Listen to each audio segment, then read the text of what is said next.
नमस्कार मित्रों, नमस्कार। सरिता दीदी की क्लासेस में आप सभी का हार्दिक स्वागत है। आज हम बात कर रहे हैं बीसलदेव रासो। हम पढ़ रहे थे हिंदी साहित्य के लिए आदिकाल पढ़ रहे हैं और हमने पढ़ा था कि आदिकाल में 4 श्रेणियां मानी गई है: रासो साहित्य, सिद्ध साहित्य, नाथ साहित्य और रास साहित्य। उसी कड़ी में हमारा रासो साहित्य चल रहा था। रासो साहित्य में हमने देखा था कि कुल कुछ इंपॉर्टेंट रासो साहित्यों की बात की गई है। हम उन्हीं रासों के बारे में पढ़ रहे हैं। हमने ये भी जान लिया था कि रासो क्या होता है। जो दरबारी कवि हुआ करते थे वो अपने राजा महाराजा की प्रशंसा में जो लेख लिखा करते थे, ग्रंथ लिखा करते थे, उनके शौर्य परंपराओं की वर्णन किया करते थे, उसको रासो कहा गया। इससे पहले हमने पृथ्वीराज रासो पढ़ लिया था, आप उसको प्लेलिस्ट में जाकर देख सकते हैं। आज हम बात करेंगे बीसलदेव रासो की। जैसा कि हमारा पैटर्न रहता है, नोट्स मेकिंग पैटर्न पे हमारी क्लास रहती है, आप इसे नोट्स बना सकते हैं और हम यहाँ पर वही चीजें देखते हैं, वही मैटर पढ़ते हैं जो कि हमारा काम का होता है और जहाँ से हमें डायरेक्ट एग्जाम में क्वेश्चन देखने को मिलते हैं। तो देखिए मित्रों, आज हम बात करते हैं बीसलदेव रासो। सबसे पहले बीसलदेव कौन थे? बीसलदेव जो थे वो अजमेर के चौहान शासक थे, जिनको कि हम विग्रहराज तृतीय के नाम से इतिहास में जानते हैं। उन्हीं का दूसरा नाम आपके दूसरा नाम उनका क्या था?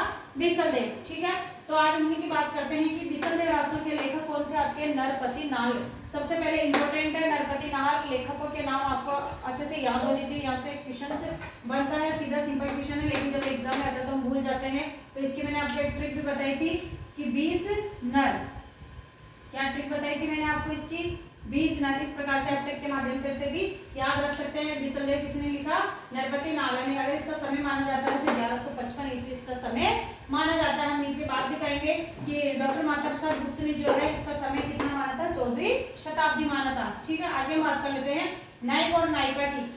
इसका नायक कौन था बीसलदेव रासो का? अजमेर का चौहान शासक बीसलदेव, यानी कि जिनको विग्रहराज तृतीय के नाम से जाना जाता है, वही बीसलदेव रासो के प्रमुख नायक थे। ठीक है, नायिका की बात करते हैं तो नायिका कौन थी? मालवा शासक भोज प्रमाण की पुत्री राजमती बीसलदेव रासो की नायिका थी। यहाँ से क्वेश्चन पूछा गया है मित्रों, इंपॉर्टेंट है, आप इसको याद कर लीजिए। यहाँ से क्वेश्चन पूछा गया है, यहाँ से क्वेश्चन बना हुआ है, तो आप इनको इंपॉर्टेंट याद कर लीजिएगा।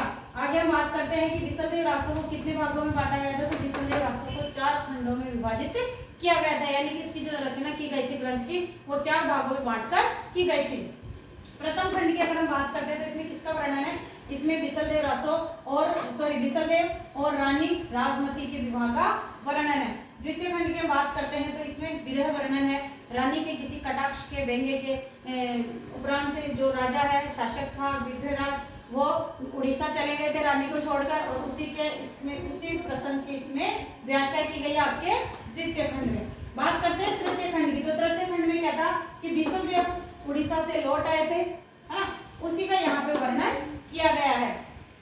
ठीक है, बात करते हैं चतुर्थ खंड की, नायक नायिका का मिलन। कि जब शासक जो था बीसलदेव था, वो नायिका को यानी कि राजमती को उसके पीहर से लेके आता है, इसका वर्णन आपको चतुर्थ खंड में देखने को मिलता है।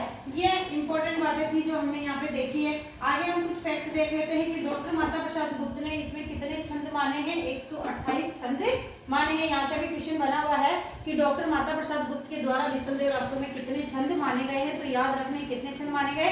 128 छंद माने गए हैं, और इन्होंने रचना काल माना इसका 14वीं शताब्दी। कुछ इंपॉर्टेंट फैक्ट देख लेते हैं। यहाँ से भी क्वेश्चंस बना हुआ, इसको वेरी इंपॉर्टेंट मान लीजिए। यहाँ से क्वेश्चंस बना हुआ मित्रों कि सर्वप्रथम हिंदी में 12 मासा का वर्णन किस ग्रंथ में किया गया था?